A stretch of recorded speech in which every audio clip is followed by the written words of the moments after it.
Hi Mallu talks Revathi അവരുടെ ഇന്നത്തെ വീഡിയോയിൽ മറ്റൊരു യൂട്യൂബറെ കുറിച്ചാണ് സംസാരിക്കുന്നത്. ആ യൂട്യൂബർ ബിഗ് ബോസ് താരങ്ങളെ മനഃപൂർവ്വമായിട്ട് ഡീഗ്രേഡിങ്ങിന് ഇട്ടുകൊടുക്കുന്നു, സൈബർ ആക്രമണത്തിന് ഇട്ടുകൊടുക്കുന്നു എന്നുള്ളതൊക്കെയാണ് അവർ പറയുന്നത്. തീർച്ചയായും എനിക്ക് തോന്നിയിരിക്കുന്നത് ഈ പറയുന്ന രേവതി ഷാനവാസിനെതിരെ അത്തരം കാര്യങ്ങൾ ചെയ്യുന്നുണ്ട് എന്നുള്ളത് തന്നെയാണ്. ഇവർക്ക് ഒരുപക്ഷെ ഷാനവാസിന് ഇഷ്ടമല്ലായിരിക്കാം. ഇവരുടെ പല വീഡിയോസിലും അത് വ്യക്തവുമാണ്. അതായത് ഷാനവാസിനെ കളിയാക്കിക്കൊണ്ടാണ് ഇവർ പലപ്പോഴും വീഡിയോസ് ചെയ്യാറ്. ഞാൻ ഇവരെ ശ്രദ്ധിക്കുന്ന ഒരാളാണ്. ഇവർ ഷാനവാസിന്റെ നല്ല കാര്യങ്ങൾ പറയുമ്പോൾ വരെ അയാളെ കളിയാക്കിക്കൊണ്ടാണ് ഇവർ സംസാരിക്കാറ്. ഇവർക്ക് ഇഷ്ടമുള്ള മറ്റു പലരും ഉണ്ടാവുമായിരിക്കാം, പക്ഷെ ഒരാളെക്കുറിച്ച് നല്ലത് പറയുമ്പോൾ അവിടെയും കളിയാക്കിക്കൊണ്ടാണ് ഇവർ സംസാരിക്കുന്നത്. ഇവർ ഇന്ന് ഷാനവാസിനെ കുറിച്ച് ചെയ്ത വീഡിയോ നിങ്ങളൊന്ന് ശ്രദ്ധിച്ചു നോക്കൂ. ഷാനവാസിനെ പോലുള്ള ഒരാൾ എന്തിന് ബിഗ് ബോസിൽ വന്നു? ഷാനവാസിനെ എന്തിന് ബിഗ് ബോസിൽ എടുത്തു? അശോ, നമ്മൾക്ക് തന്നെ പേടിയാവുന്നു. ഇത്രയ്ക്കും പ്രശ്നമുള്ള ഒരാളെ ബിഗ് ബോസിൽ എന്തിനാണ് എടുത്തത്? എങ്ങനെയാണ് ഇവർ ടാസ്ക് ഒക്കെ ചെയ്യുന്നത്? അയ്യോ, പേടിയാവുന്നു. അതായത് ഷാനവാസിനെ ഒരുമാതിരി ആക്കിക്കൊണ്ടാണ് ഇവർ സംസാരിച്ചുകൊണ്ടിരിക്കുന്നത്. ഇവർ നിരന്തരമായി ഷാനവാസിനോട് ചെയ്യുന്ന കാര്യവും ഇത് തന്നെയാണ്.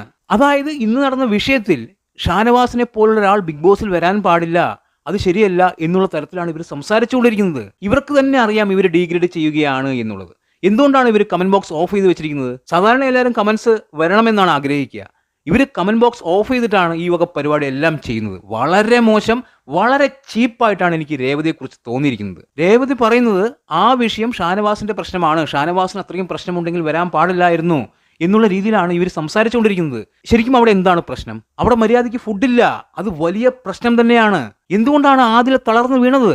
ഷാനവാസും അനീഷും പൊക്കിയെടുത്ത് കൊണ്ടുപോയില്ലേ? അത് എന്തുകൊണ്ടാണ്? എന്തുകൊണ്ട് അനീഷ് ഛർദ്ദിച്ചു? എന്തുകൊണ്ട് നൂറയ്ക്ക് പ്രശ്നങ്ങൾ ഉണ്ടാവുന്നു?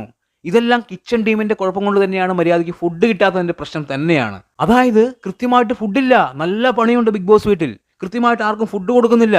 അതൊന്നും പറയാൻ ഈ പറയുന്ന രേവതിക്ക് സാധിക്കില്ല. കാരണം എന്താണ് എന്ന് എല്ലാവർക്കും അറിയാം. അതായത് ഇവർ മൂന്നുപേരും കാണിക്കുന്ന വൃത്തികേട് പറയാൻ വളരെ മടിയാണ്. അവിടെ നല്ല പണിയുണ്ട്, അതുകൊണ്ട് തന്നെ ഫുഡ് മസ്റ്റാണ്. ഇവർക്ക് ഫുഡില്ല.